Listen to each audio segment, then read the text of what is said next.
পচৰ শীতৰ পৰা পৰিত্ৰাণ দিয়াৰ উদ্দেশ্যে ভাৰতীয় ৰেড ক্ৰছ ছ'চাইটি কম্বল বিতৰণ দুখীয়া নিচলা লোকসকলক এই সুবিধা প্ৰদান কৰে ভাৰতীয় ৰেড ক্ৰছ ছ'চাইটিৰ মঙলদৈ শাখাই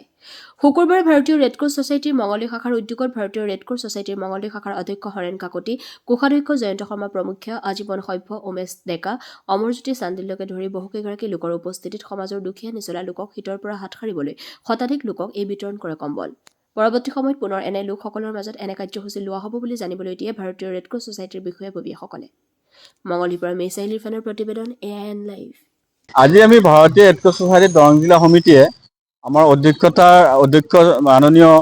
হৰেণ কাকতিদেৱৰ তত্বাৱধানত আৰু ভাৰতীয় ৰেড ক্ৰছ ছ'চাইটি দৰং জিলা সমিতিৰ আজীৱন সদস্যসকলো আমাৰ মাজত উপস্থিত আছে প্ৰায়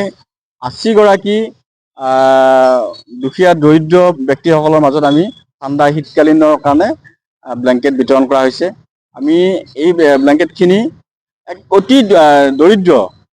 তাৰোপৰি আৰু ফিজিকেলি হেণ্ডিকেপ মানুহখিনিক আমি বিতৰণ কৰা হৈছে আৰু এইটো প্ৰথম ফেজ ইয়াৰ পাছত আমি আৰু 100জনমান মানুহক আমি দিবৰ কাৰণে চেষ্টা কৰিম ইতিমধ্যে আমাৰ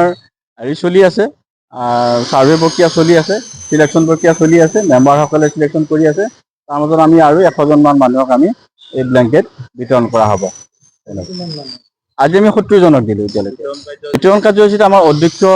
মহোদয় উপস্থিত আছে তাৰোপৰি আমাৰ উমেশ ডেকাদেৱ